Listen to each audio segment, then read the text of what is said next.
Welcome to Burlap Teachers. Enjoy the video. You begin by inspecting the drivetrain and removing obvious grit. This prevents false adjustments.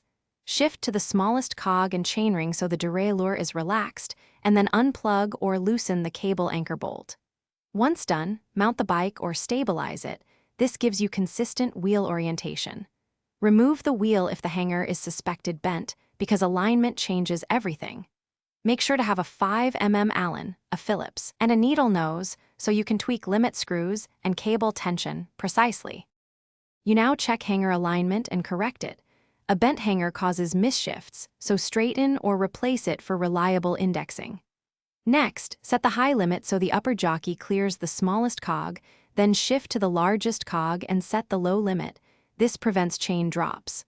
Once limits are close, attach the cable, pull moderate tension, and clip the anchor. Then spin the cranks while shifting through gears, so you can observe and refine cable tension and limit positions. You finish by fine-tuning indexing with the barrel adjuster.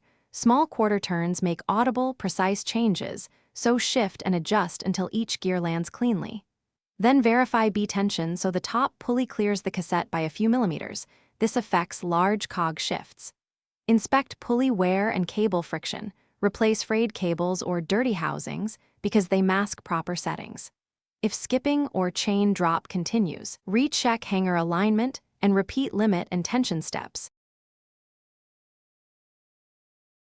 Thanks for watching. Consider subscribing if this video helped you.